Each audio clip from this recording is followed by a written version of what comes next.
Welcome, everybody, to Forecasting Group Behavior in Conflict Zones.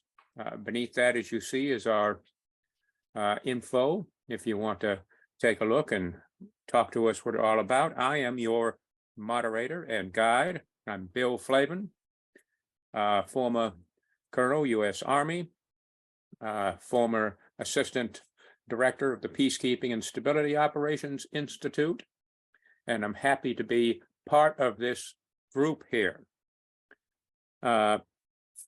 Following here, I'm going to put up a slide of how you can contact us.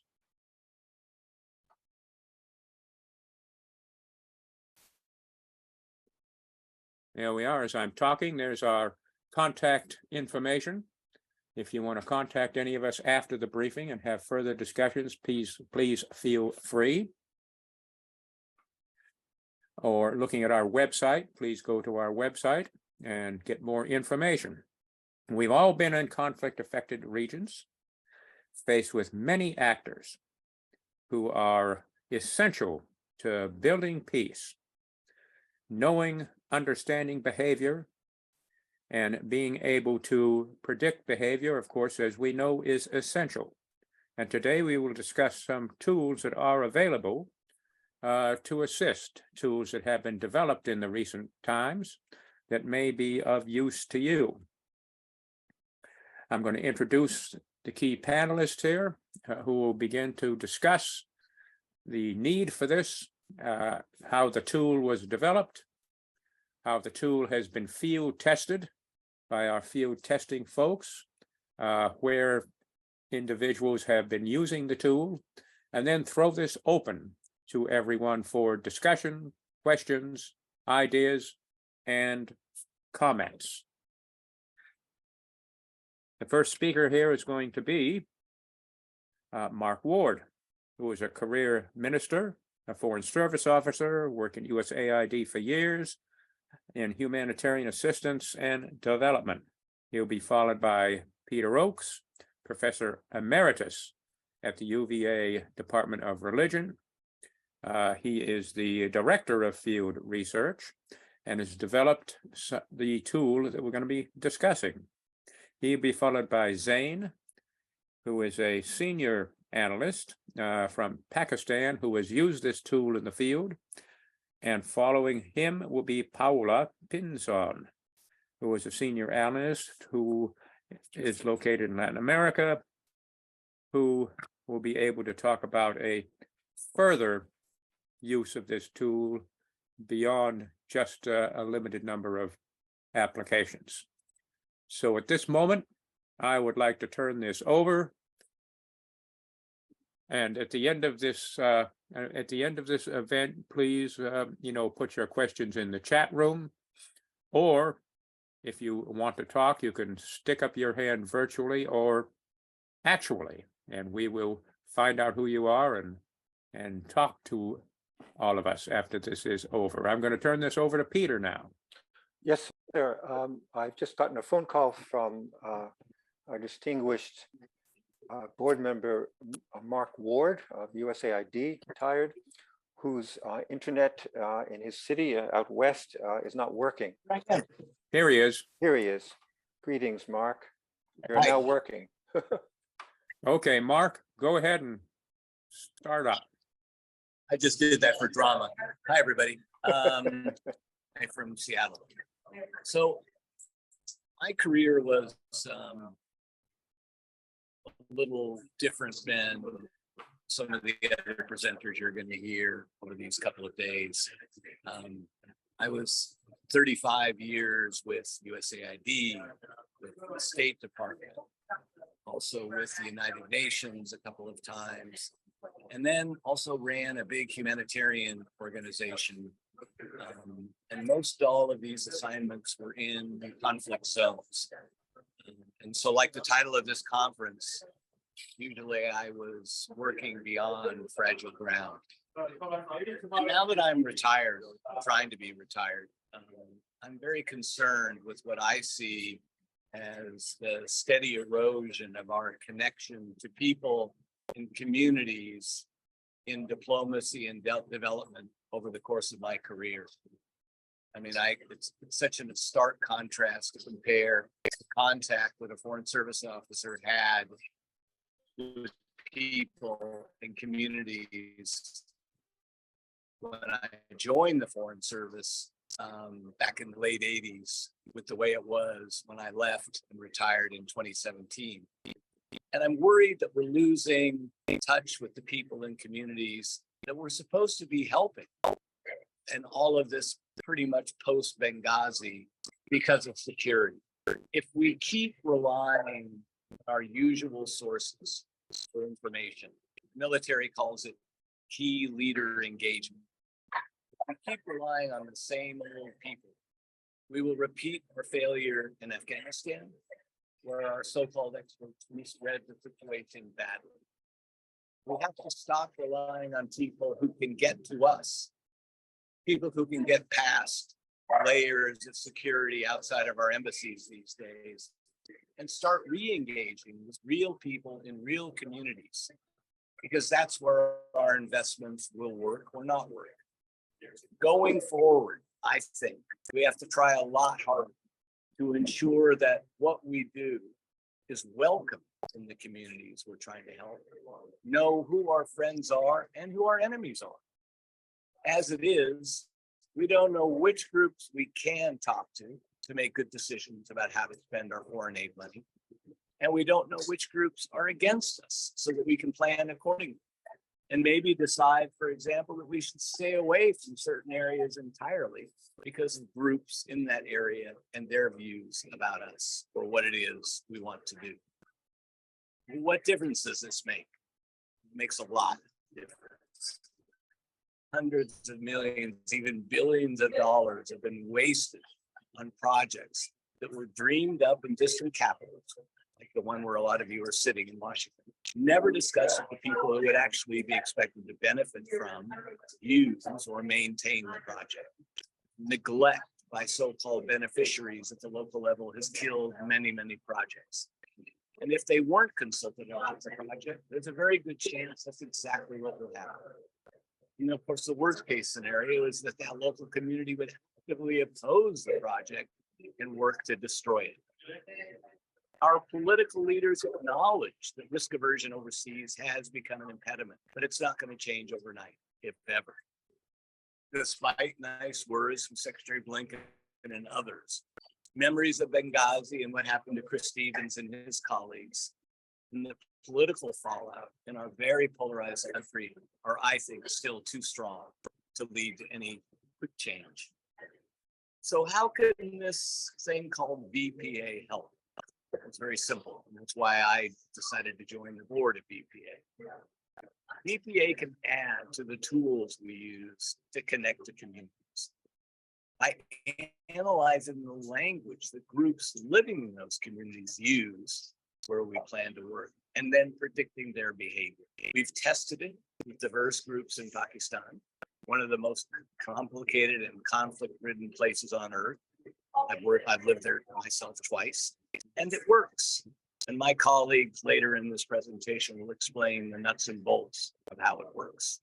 I mean, you could probably get the same insights about local communities that BPA can provide by painstakingly talking to those communities, listening to their parents' concerns, and building trust over many, many months. That's how we did it when I ran a humanitarian NGO in Afghanistan. But no donor, no company has that kind of time to plan. BPA can identify friendly and unfriendly groups much faster. So for the donors, the contractors, and the grantees, and companies with commercial interests, so they know from the get-go who their friends are, who their enemies are, and they can be that much smarter in planning their next steps. I want to keep this short so you can hear from the others on our team, but I thought it was important for you to hear from a retired practitioner of foreign aid how useful I think BPA can be for your organization. Thanks for listening and for putting up with the background noise from a coffee shop in Seattle. Bye-bye.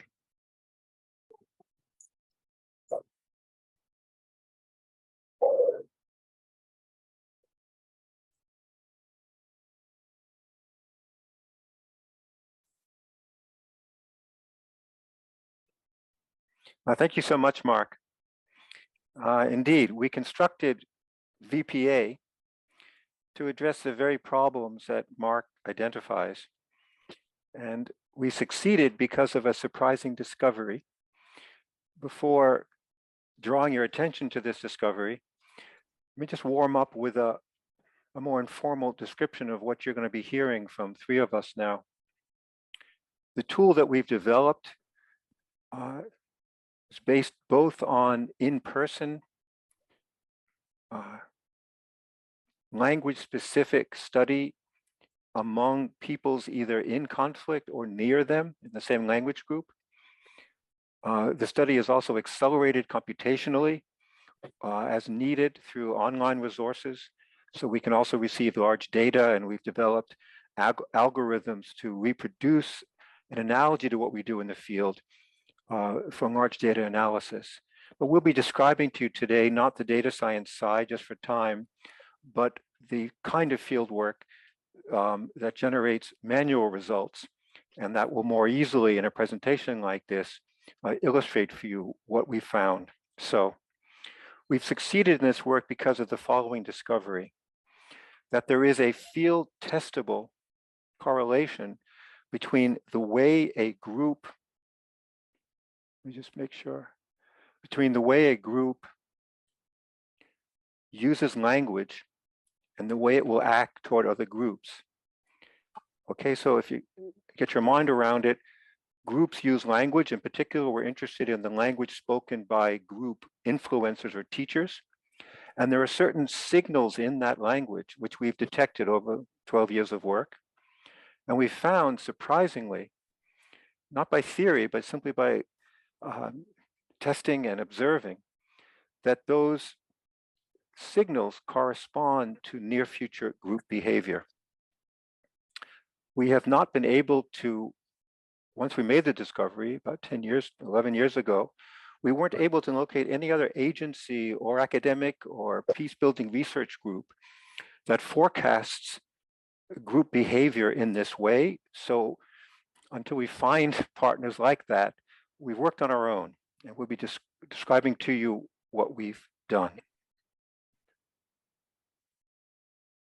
We discovered that the language of specifically identity groups, that is religious groups, ideological groups, ethno-political groups, any group whose members tend to share values that they describe, okay, that's what we focus on exclusively. We found that language use in those communities unintentionally sends out unique signals that can tell us how a group will probably behave toward other groups in the near future. What we call VPA is a tool for locating and decoding these signals.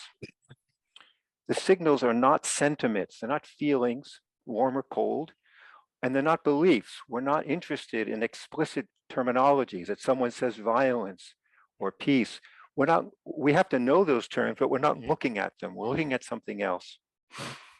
We're looking at quantitative, strictly quantitative markers and the next language I'll use is informal, quantitative markers of how narrowly or loosely a group tends to define its key value terms. And here is how we find and decode such signals. If possible, we work through focus groups in the local language, or else through social media and online. We look for value judgments in the discourse of group influencers or teachers. We collect data on how, this is the key, on how many meanings, on average, group members associate with each significant value term. I'll give an example in a minute. We found that on average, a group may tend to associate a given value term. I'm going to talk about jihad, but it could be holiness or goodness or beauty, any term like that. How many, we found that on average, a group may associate any one term with one single meaning, all members of the group, or maybe across the group, you'll find that there are two meanings given to that term, or three or four. And we found that it maxes out after about 8 or 9 meanings. We call the range a group may have from 1 meaning to 9 meanings. We call it a semantic range, that is a range of different meanings. Through 10 years of on-the-ground field work, we found that these average numbers from 1 to 9 signal 9 different types of near future group behavior. For example, a group that gives only one meaning for each time, we found in most cases will tend to act aggressively toward other groups in its field of conflict. A group that offers 4 different possible meanings, we found that that group will tend to reason carefully about its interrelations with other groups, and so on. And then finally, we add to our diagnoses a range of 9 action recommendations. I mean, these recommendations must be discussed with on-the-ground peace builders. We can't, pre-tell a group, peace builder or peacekeeper how to operate, but we, from our experience, can suggest the kinds of actions that seem to be successful with any of the 9 groups. So let me illustrate now, finally, what I mean. In a Muslim community, a term like jihad may connote many different kinds of struggle. For example, a young man struggle to become consistently pious, or a civic group struggle to protect the rights of widows, or a violent struggle against an oppressive occupation, or other meanings. Now, if, for example, a community tended to make active use of all 3 or 4 meanings, we would assign the group a semantic range, an SRA, of 3 or 4, which we have found just by years and years of engaging such groups. We found that such groups tend to reason deliberatively and often carefully about how to engage with other groups. For such a groups, we would recommend that peace builders seek full bureaucratic engagement. But say, however, that in a time of social tension, one group of young men claims that the term jihad has only one meaning: a struggle against an enemy, or it could also mean the pursuit of piety. The issue is how many meanings. If it has only one, we would assign that group a semantic range of 1, which we have learned to associate with potentially aggressive behavior toward other groups, in which case we would recommend great caution by peace builders. Now, we're illustrating for you today only one of the tools we've developed, the one that's been most studied, but we have several tools. And in order for us to distinguish kinds of aggressive behavior, we have to triangulate a number of different tools that we're not discussing today. So to illustrate everything I've just said, here, for example, based on some of our large data sets, is a graph of a range of meanings. On the left, on the y-axis, you'll see the semantic range from 0 to 9.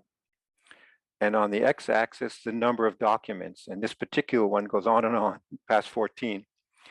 Mayor Baba, which is if you're familiar with it or not, it's a aggressively anti-gay church in Kansas, often studied by peace builders. And look at this, look at these lines. Each document has between 1 and 2 meanings only consistently. For our data, that's a very consistently, a consistent marker of a 1, of a very aggressive group. Mayor Baba, the name of a since deceased Indian spiritual leader, has a large international following. If you see his graph, it qualifies as 6 to 7, which means that his followers do not organize themselves in any corporate group. Their behavior tends to be individuated. And therefore, if you're engaging members, you're not going to have any out-group behavior really at all. Finally, to conclude my part of this presentation, here is a diagram we first shared 11 years ago with the US Department of State. Here we characterize, we're using some different language early on, but I'll translate it. Here we characterize our 9 linguistic signals. They would be 1, 2, 3. When I do this, do you see my hand? Do you see the marker? I don't know if you do. You do. So you get, we used to call it transition 1, 2, 3, and there are 3 in here, 4, 5, 6, 7, 8, 9. We characterize these 9 linguistic signals down here as different kinds of normative language, that is value language use. And we use the term undefined for semantic range of 7, 8, 9, that is terms that have many, many different meanings. These are groups on the right side who strictly define a term. So we find that such groups are either threatening in an extreme way, a moderate way, or a mild way. And on top is just an illustration of some of the forms of engagement by peace builders that have been more successful with groups of this kind. I don't characterize here the extreme threat because that goes outside of peace building. Let's just say for peace builders, it's a non-intervention. There's nothing to be gained by peace builders for engaging such groups that we're talking about. But right next to them, maybe a 2 on our scale, traditional diplomatic engagement, all the way over here to group-specific peace building, and finally, groups far to the left need protection because if they're in a field of conflict, these groups are liable to predation by other aggressive groups, which leads me to the presentation by Zain Molvi, which will be on the detailed field work we've done in Pakistan. Zain. Thank you, Dr. Oakes. So I think just to pick up from, I want to go back a bit to what Mark suggested earlier on, which is that we're really struggling to have a method for an advanced notification of how things might pan out in conflict areas. And we're looking for a mechanism that can give us the who to engage, how to engage, and very importantly, when to engage. And also in relation to other groups that might be, that might be in the proximity of a given group. And so what I want to do is to take this opportunity to present some snapshots from my experience in Pakistan applying this method in the field. Now, we had some success with forecasting a range of behaviors with a number of social groups. So it's not just, I think, religious or other groups, but a whole bunch of identity groups I'll be talking a bit about. So what I want to do is I want to highlight 3 lessons that we picked up from the field. The first lesson is that this approach can counter false expectations on likely candidates that one would imagine are primed for violent behavior. Right, so when we first conducted these tests in Pakistan, militant Islamism was on an all-time high. And right at the center of that, implicated in that process, in all of the popular discourses you'd find globally and locally, were the traditional seminarians, the madrasas, the traditionally trained Muslim scholars. And they were thought to be a hotbed of violence. But when we used this approach, we found something quite surprising, which is that, that we could actually see, even though one might think one could be thrown off by certain words that they might use, certain affects of sentiment in their speech. For instance, they would use the word jihad often to mean some kind of, resistance or struggle. But they would also typically use it for a number of other things like Dr. Oakes mentioned. And it turned out, if we look at their graph, that they were consistently featuring at about 4 or 5 meanings, which we classify or characterize as highly stable groups that have the capacity to engage in multiple registers with different groups that are dialogue intensive, that are communicative, in other words. And for that reason, probably good candidates for engaging in peace building exercises. And this is completely contrary to what the stereotype would have been. And here's another, I suppose, a counter example to that. We also discovered that religiously inclined groups, if you put them into non-traditional educational environments, such as in liberal arts universities or engineering university environments, they end up becoming a lot more narrow and inflexible in this range, and therefore are more likely to exhibit antagonistic behaviors in future. So that is an important lesson I think we picked up along the way. And so we really, we really expanded the work from that sort of, what we thought was a positive sign of the science or the method. And that brings me to the second lesson. And the second lesson that I want to emphasize is that we can, with a lot of confidence now, say that these linguistic behaviors that Dr. Oakes highlighted are in fact correlated with what we can anticipate how behaviors may pan out. And this is not just in relation to, some kind of rigid classification. X group is violent, Y group is not. But more like a nuanced way in which we can speak about their baseline states, as well as how they may respond to certain trigger events or issues, and as well as how they may relate to specific other groups in a given field. So over the years, we worked with actually a very large range, as Mark mentioned, of groups, which includes members of the legal fraternity, of the journalist fraternity, liberal human rights activists, even dissident seminarians, and of course, traditional seminarians of the kind that this particular slide demonstrates. Barelvis and Deobandis are two very, popular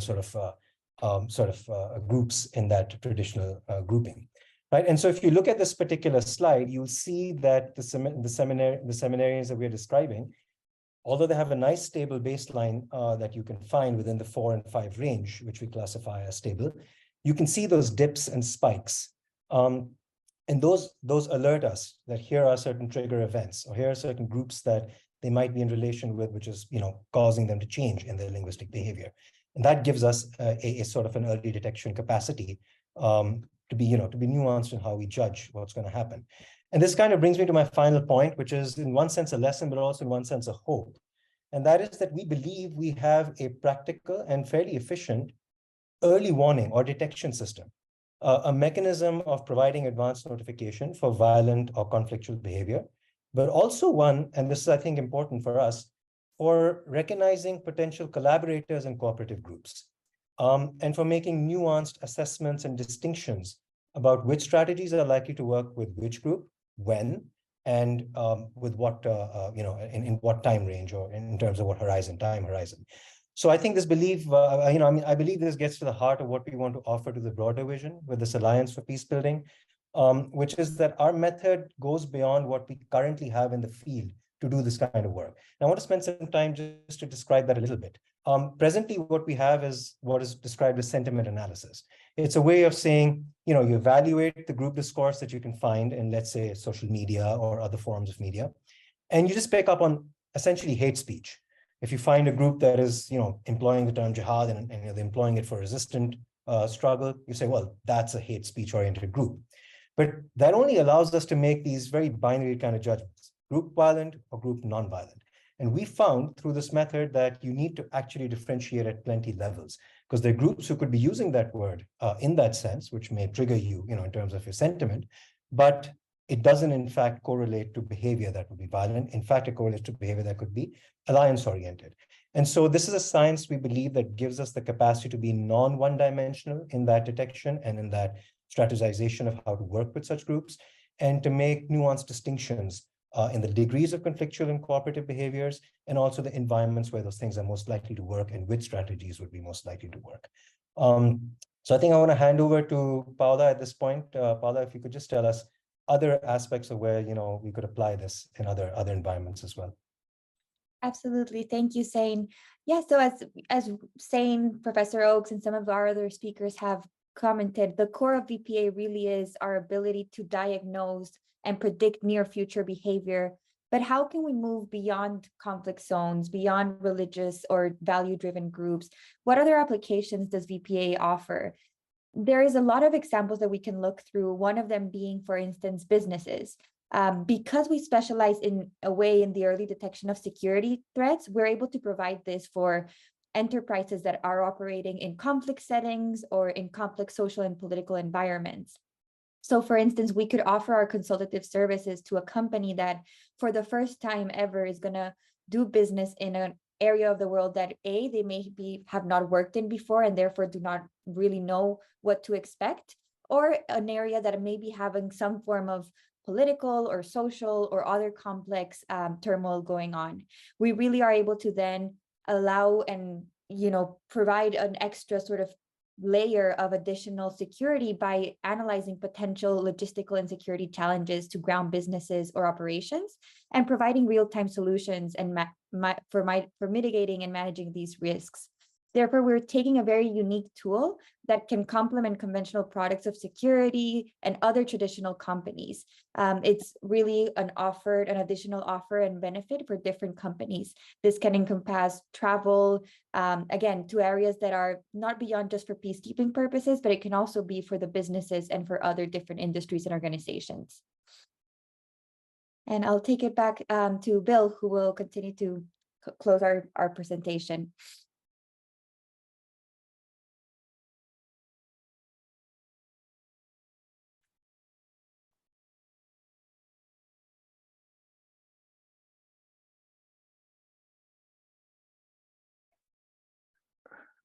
Colonel Flavin, should I close this? Yeah, yes, please. Close that view so we can see everyone. Thank you very much. So now we're open to questions and thoughts and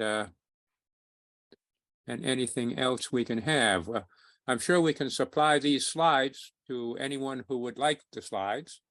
We'll put up our names and addresses again at the end of it, and you can email Professor Oates, and he can supply those slides to whomever wants them.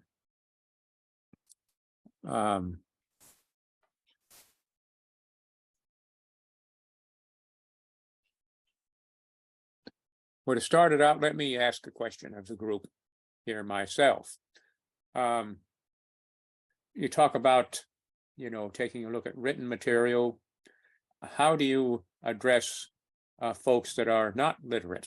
How do you address folks that are, the people out there who have not gone onto social media and who have not written documents? Does it work well with that? I'll go to Zane and see what you have to say. Yeah, it actually works really well with that because typically they're the ones who are most active with sermons. Bayans are the ones we used to know. It's sort of like edifying, spiritually edifying talks. They're very inclined towards that. Khutbas, Jummah khutbas are like Friday, sort of just before prayers, moral exhortations and speech. And it works really well with the speech because our method allows us to mine, just spoken language as well. It's not just written. And the other thing is that because a lot of these speeches are now, so you'd be surprised that while you're right, certain of them might not be very literate in written sense, they do post a lot of things online as far as speech is concerned. And so there is actually a very, very large cache of things that you can use for this purpose. But yeah, we've done this on speech and it works just as well, sometimes even better. Very good. Very good. Questions from the group out there? Anyone else would like to raise their hand or talk about what's anything that we would like to discuss with the crew? If not, I'll ask another question of the whole thing.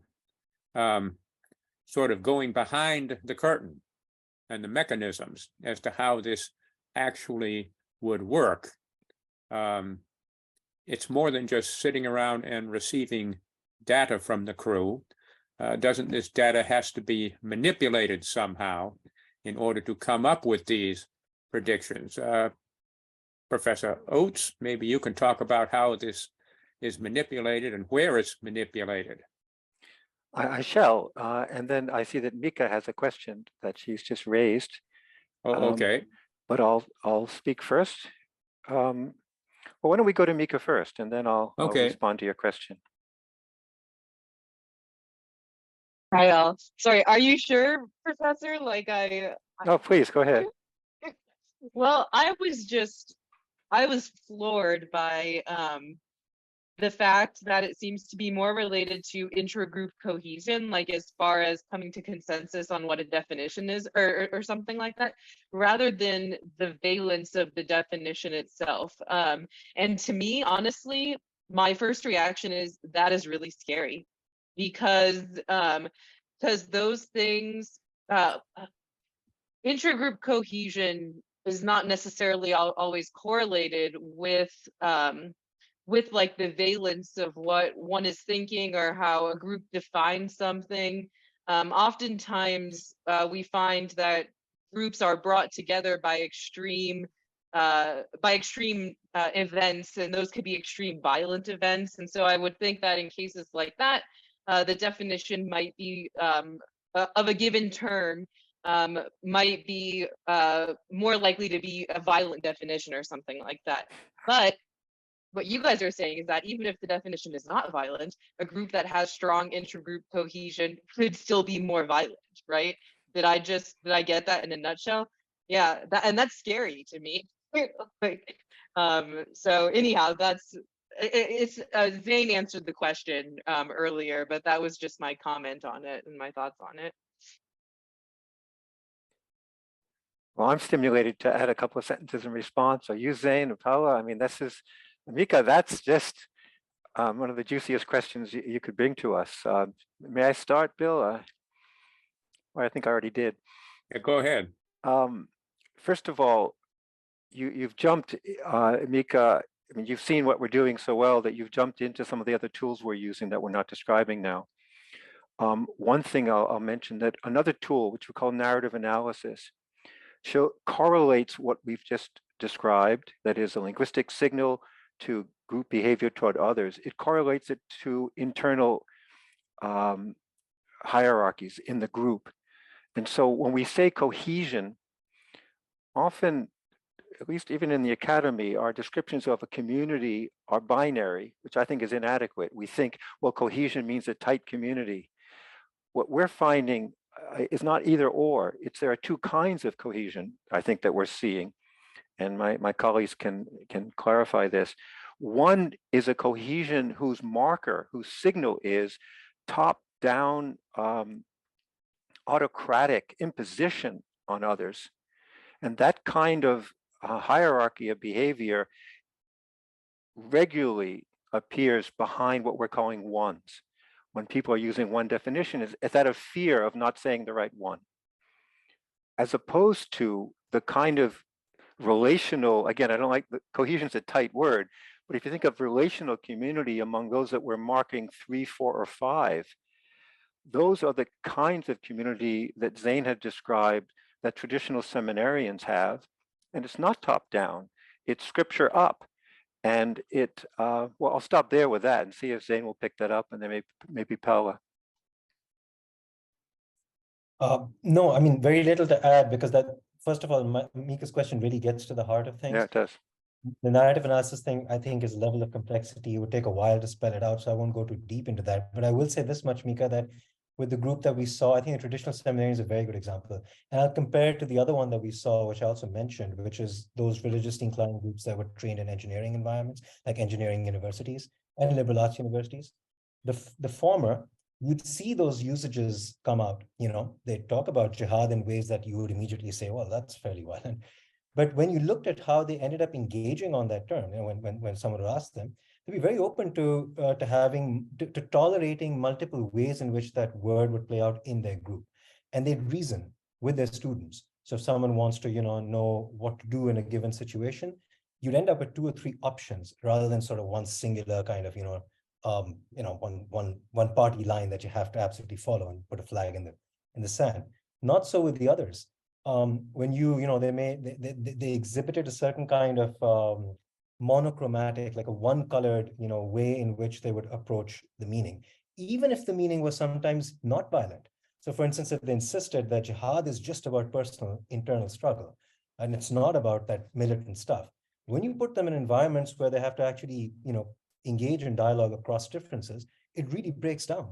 You can see that there's, the spikes happening, the dips happening, there's this stuff happening that is precursors, we feel, to eventual violence down the road. So just to tell you how that application comes in practice. Great, thanks. Paul, why don't you go ahead and ask your question to us all?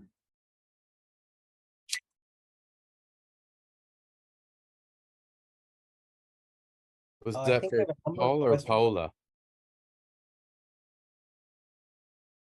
Go ahead, Paul. Paul Turner. Okay. Yes. Sorry, just trying to make sure I wasn't stepping on anyone's toes. I was just I had a couple of questions that, as I was just kind of reflecting on it, and one, I was just curious as to any interactions, positive or negative, kind of within places where this has been applied, as they learn, kind of as the broader community picks up and hears about this. I just would be a little bit interested to hear, are people perplexed and curious? Are they scared? Do they feel like Big Brother has cracked their code? I think it could be picked up in a lot of different ways. And just, it wasn't a leading question at all. Just curious. And then also just had a quick reflection in that there's another organization that in what started out as research around kind of radicalization. They did a lot of research into kind of the language that could be anticipated, and what was meant through search terms online, and were then able to kind of gin up something called the redirect method. So as people were looking to delve into more of the recruitment propaganda from ISIS, they were kind of able to funnel them into other types of information that they could access. But yeah, and just curious to see if you think this will get picked up more. So happy if you pick up any or all of those questions or share some more. But thanks so much for the presentations today. Okay, Peter, we want to start with you and then we'll roll around. Yeah, I'll start briefly.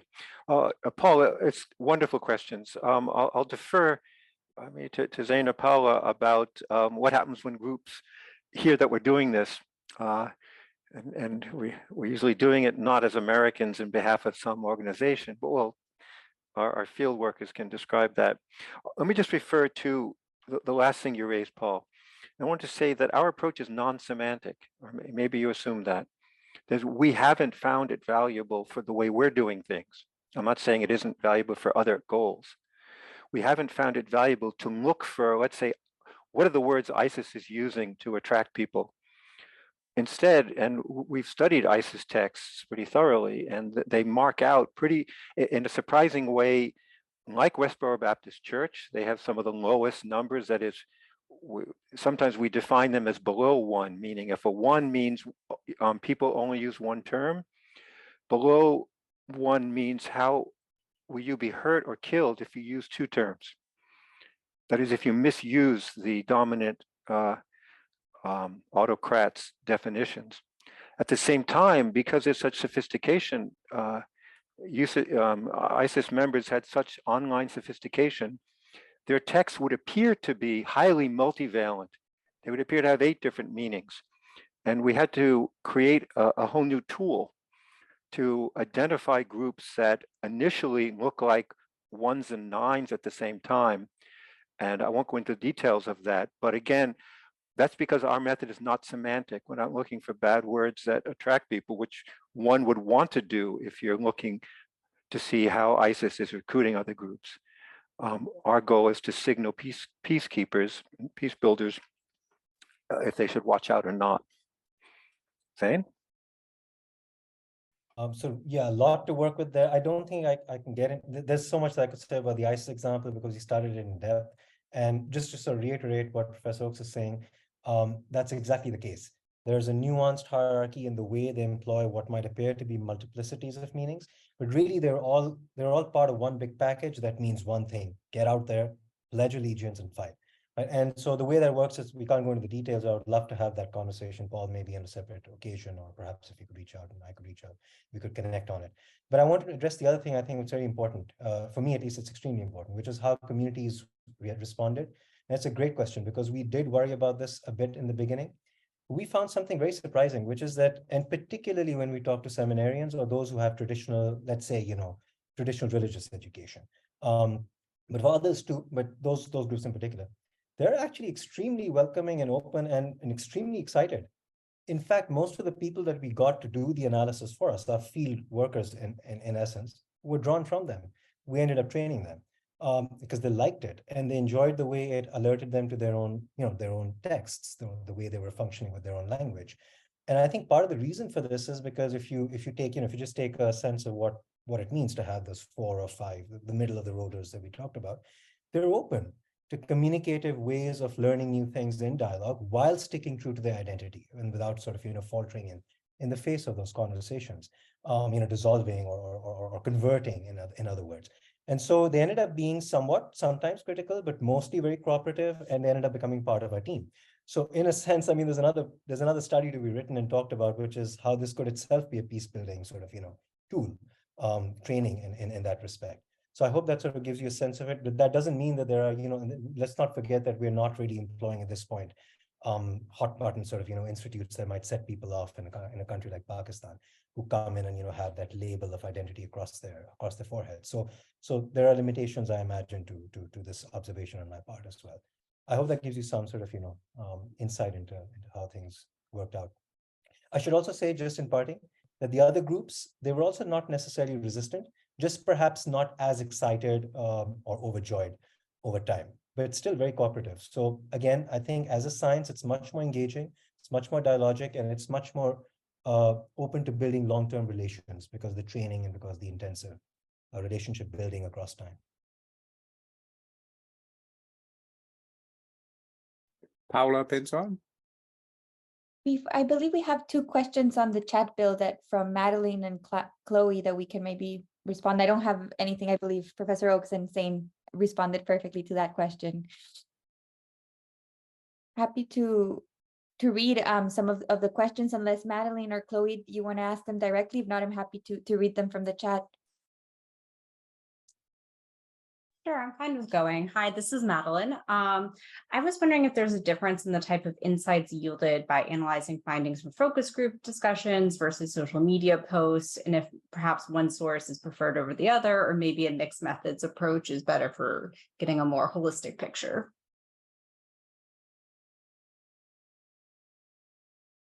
Do you want to start, Paula? Yes, I can start. I would say, and happy to have Zane and Professor Oakes correct me if I'm wrong, but from my recollection, when we've done it, we haven't seen a big difference in terms of the type of groups, right? At the end of the day, it's about the values versus, at the end of the day, the method in which you're analyzing those texts, whether it's written, whether it's interactions, whether it's in a group setting and in a live conversation. At the end of the day, you're still using the same science in a way to get into the values and the different meanings.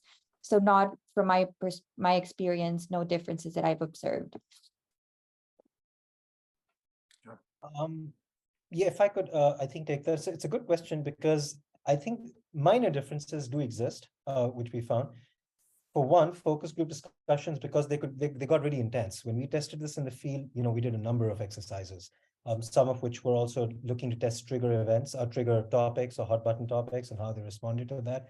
Some of which was also sort of sequestering to see how intergroup dynamics played out between different kinds of group formations. So I think it gave a more rich and textured sort of data on some counts, and it led to better sort of outcomes in terms of the long-term sort of relations that we were able to have with the groups. But in terms of the, the actual judgments on what we call the SRA, which is the number of meanings assigned to a value term and what that predicts, no real difference, because when you look at the data, you might have richer data, but the end outcome in terms of what we were able to get from it, more or less the same, and we didn't see too much of a variation. In effect, the data acceleration, which we haven't talked much about today, but is a very effective tool, because we were sometimes able to go search up to, I don't know, I think, correct me if I'm wrong, Dr. Oakes, but it's something like 300, 400 documents for a given group as well. As sermons, particularly, I think. Oh, more than that. More. Yeah. Yeah, I think 600 and so. And so when you have that large a data set, really those variations, what you miss out on with the more layered and textured group discussion, it sort of washes over because of how over time, how statistically accurate you can get. So yeah, I hope that answers the question somewhat. I'm just add a word to that. I mean, I don't know if Mark or Bill have a response. This is a weird science that we've engineered out of ethno-linguistic studies. By weird, I mean we're getting results that we were so surprised to see. And I'll add one more feature. The results are subjective. We found that when, for example, there are times when we're hiring 100 undergraduates to help follow our analysts and carry out some of the analyses. If the analysts themselves were treating this too objectively and they were trying to get it right, the data was skewed. I'm not explaining everything I'm saying, but values are warm things that require feeling them as well as thinking them. And I just want to say that subjective, warm sources of data have yielded remarkably consistent results over years of study. That's something you'd have to pursue later to challenge us on that, but it's worth you're all noting that down. Other folks, Paula and Bill.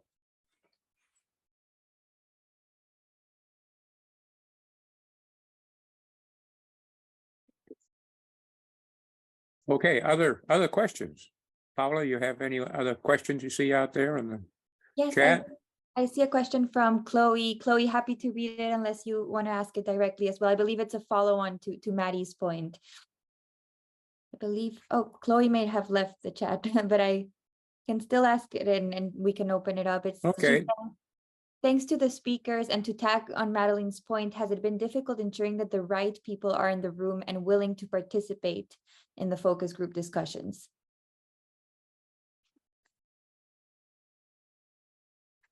Good. Okay, we'll start with Zane here. Did you get the right people in the room?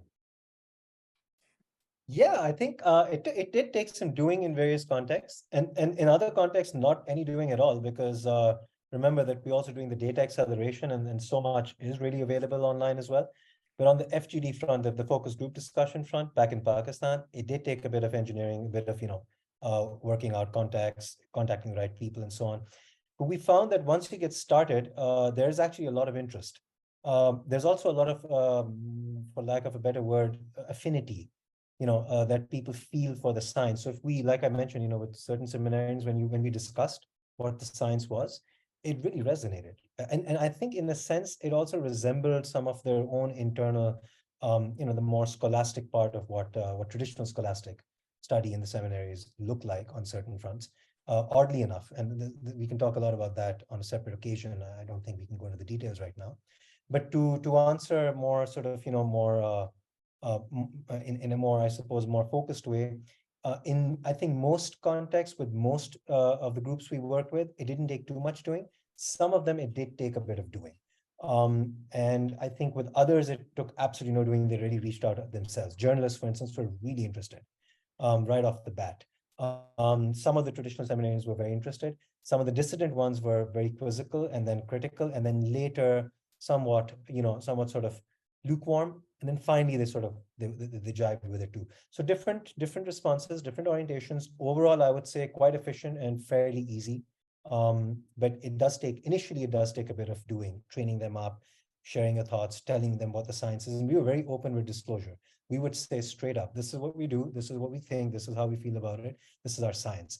Hid nothing, and I think it really made it a more well-oiled experience as far as that's concerned.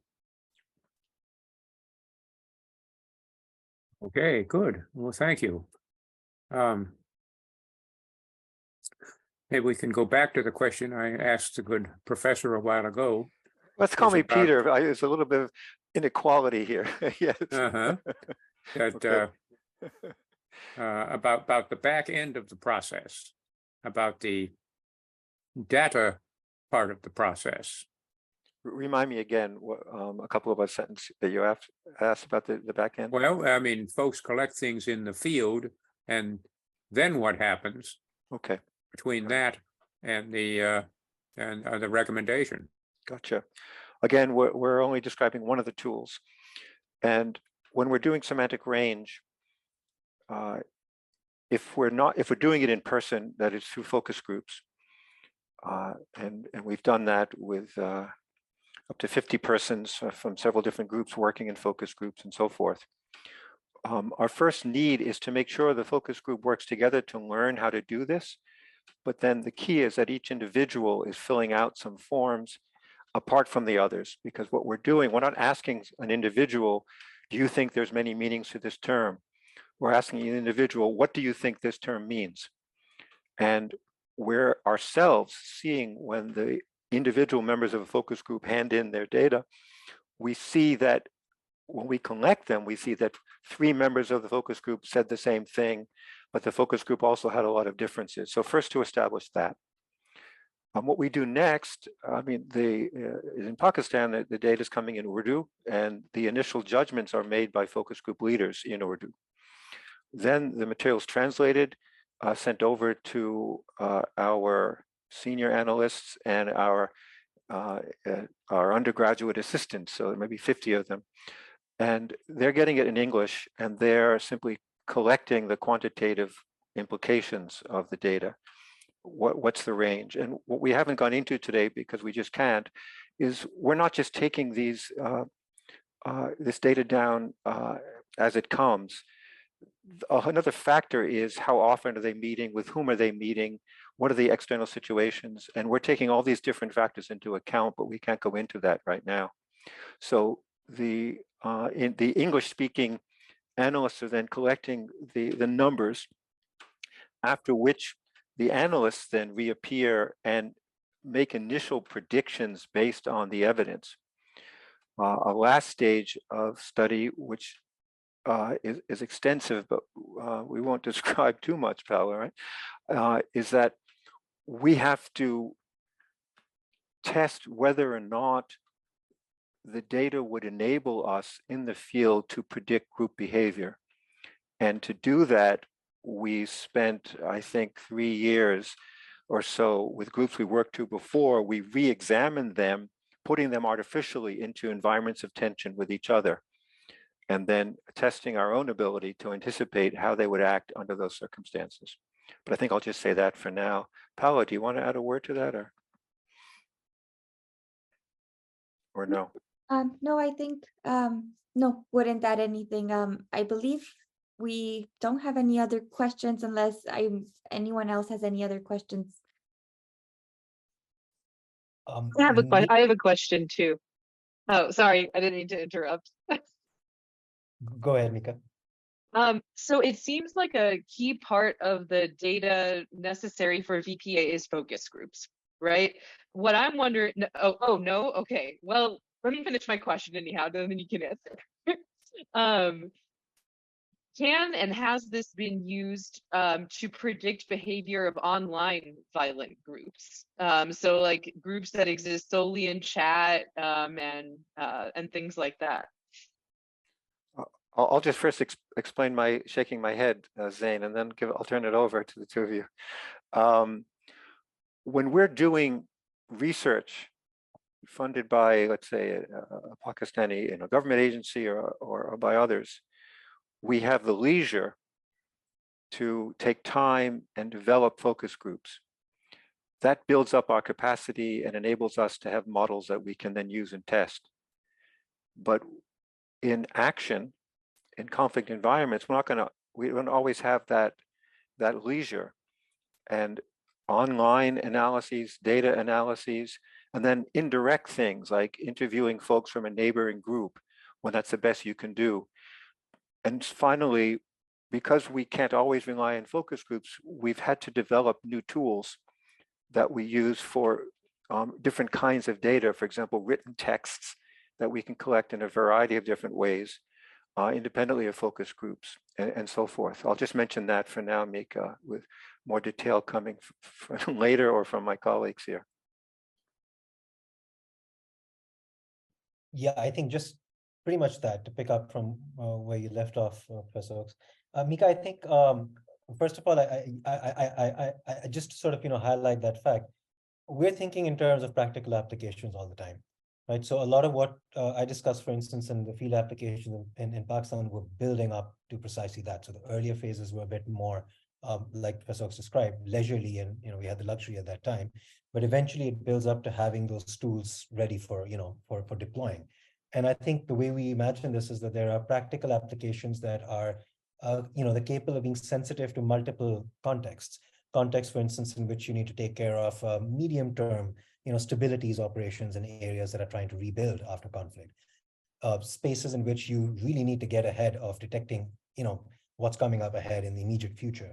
Spaces where you want long-term sort of, arrangements to rebuild ties in a longer-term sense, and which are not, let's say, immediate hotbed, but tense situations. And then likewise, many other such differentiations across the kind of context that you can call conflict zones.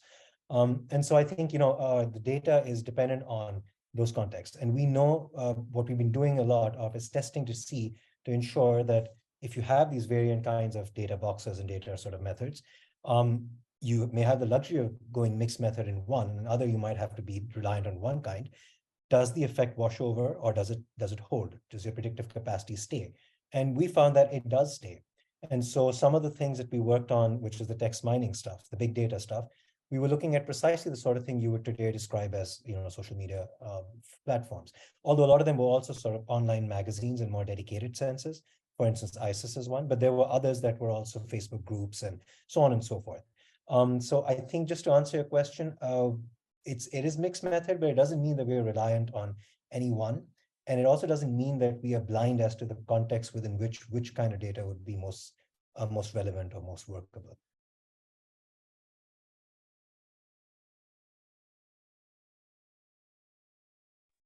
Paula, you have anything to add? I would agree. I would echo what Zane and Peter said. We in fact did, I think, part of when I first joined VPA and started doing the reports and the analysis, it was a lot of it was from online groups. One that comes to mind is a group that you would see that Zane, remind me of the shepherds, the Sea Shepherds. They're an online group, or not an online group, but they're an environmental activist group that oppose sort of a lot of the things that happen with dolphins and animals and just in the ocean. And you would think, right, that a group that is advocating for that tended to be very peaceful. And in fact, a lot of the words that we would see online and sort of their articles and even in social media groups of what they wrote tended to echo that. But then there were actions that in fact turned to be violent. So we were able to see that correlation. So I would say it's both, as Zane was saying, you can just get different things from both the focus group, the live session, but also you're able to do a lot of the data and get a lot of the data and prediction from online groups and social media groups. There are also, if you permit me just another couple of moments on this, there are also indications, and we have developed a capacity to think through these metrics as well. For instance, take a group like TM, Transcendental Meditation, or Yogaville, which is again oriented towards spiritual, new spiritualism, and so on. You find that a lot of their work, that their most read stuff, is really in these sort of, one might say, these virtual spaces, because they don't have an on-ground sort of, and this gets to your comment on the chat, Mika, somewhat, that kind of group cohesion on ground. And so one of the things we've learned to do is also to see how the method is sort of tailor-made to reflect what the nature of the group is, and so in one sense we've also developed the capacity to sort of triangulate those kind of judgments. And just to also answer, Mika, what you put in the chat, which I think is a really fascinating comment. We really don't have time, I think, to get into the details of that, the nitty-gritties, although I would love to talk at length about this issue of cohesion and communication, for instance. But I do want to mention that we did do precisely those kind of experimental analyses in Pakistan earlier on, where we purposely inhibited or sometimes even sparked, kind of conflict between groups. And we studied what happened to the language. And then we compared it to baseline, and then we used it to forecast and then tested the forecast about how they would respond when another similar issue came up with a similar place group. I'll give you a small illustration. Take a Deobandi or a Barelvi group, and they'll be very, very on board with each other on certain issues, and certain other issues they may not. And once you get a sense of what those issues do to the language, you're probably able to see or predict what kind of responses they would be, and disambiguate between, what one might say, multiple postures of antagonism. It's not enough to say, oh, they're antagonistic, that drew antagonism. No, you want to go into the detail. What kind of antagonism is it? Maybe they just want to talk. Maybe they just want to have a debate. And that's actually part of the culture of South Asian dialogue amongst them. And that allows us to sort of be more nuanced in what we predict and what we hope to sort of strategize with such groupings. I hope that sort of answers some of that question. And thanks a lot for that comment, by the way. Could I add a closing sentence from my voice, Bill? Yeah, go ahead. To those who are still here, I mean, thank you so much for joining us, and do be in touch if you have suggestions. I see some in the chat group. I may have to write you back about them. But one thing I think would be good to emphasize: our work in developing new tools is not for the sake of an academic, although we are writing essays to explain our method. We're not judging our method by its attempt to make academic clarity of what groups are doing. What we try to do is to generate evidences that would be sufficient to stimulate peace builders or peacekeepers to act in certain ways in real time. So the goal is like an early warning sign, but an early warning sign not just of bad guys, good guys, of a range of different possibilities in the field that folks who do peace building wouldn't be aware of except for these signals. But it's not to be tested by empirical truth. Was that group really like that? It's to be tested by the success or failure of peace builders who use this data to act in certain ways to ameliorate tension.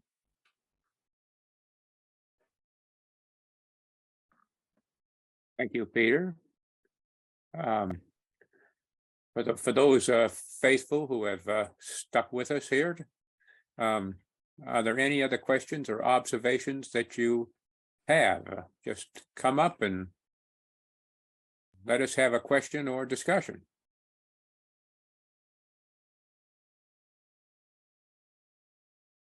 Mika, do you have anything else? Yeah, well, I mean, like I'm like just full of questions. I love learning about this and hearing everything that you guys are talking about. Peter, what you say about the goal not necessarily being to achieve empirical truth, but proof is in the pudding, right? You know, Yes. and I think that for those in the field with an academic background, sometimes so like myself, sometimes I forget, and no, I don't forget that the proof is in the pudding, but it's easy to get, you know, driven down like, oh well, we got to rule out this possibility in order for it to be, you know, rigorous and for it to be proven and so on and so forth.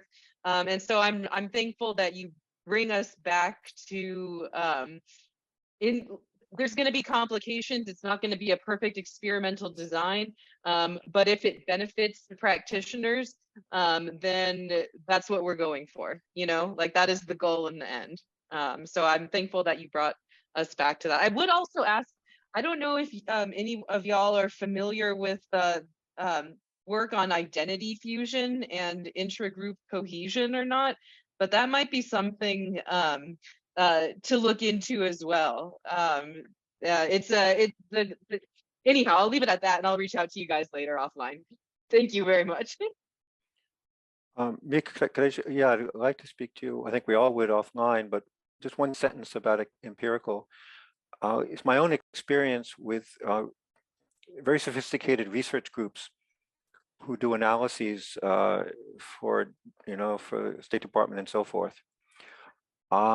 I feel on the issue that we're speaking about, identity groups, I think there's often a danger analytically in the attempt to use a causal model, which to me is 19th century logic, but anyway, to use a causal model to say, what were the factors that led to violence? And we want to develop programs that would eliminate those factors. With regard to identity group, inter-identity group violence, I don't see evidence that those are successful approaches. And that's another reason why we're saying that the proof is in the pudding, because that's where the actual evidence is, that there are signals that suggest it's valuable to work now with these groups in certain ways. That could be much more reliable evidence than the evidence that purports to say we've captured the cause and now we're going to recommend how to get rid of that cause. I don't think those usually work very well in real conflict. But more for later. Okay. Well, if we have nothing else, let me put up the screen here to let everyone see our contact information.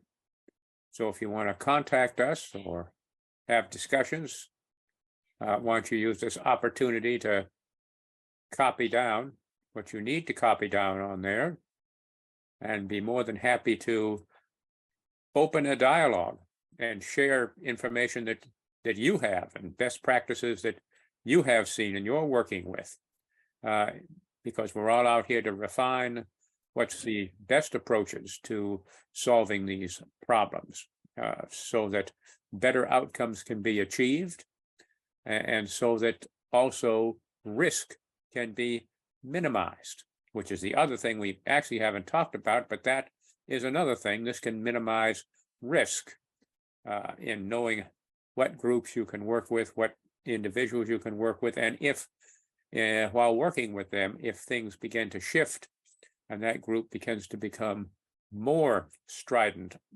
in their approaches. So take a look at this list here for a while, and the general contact information at the bottom.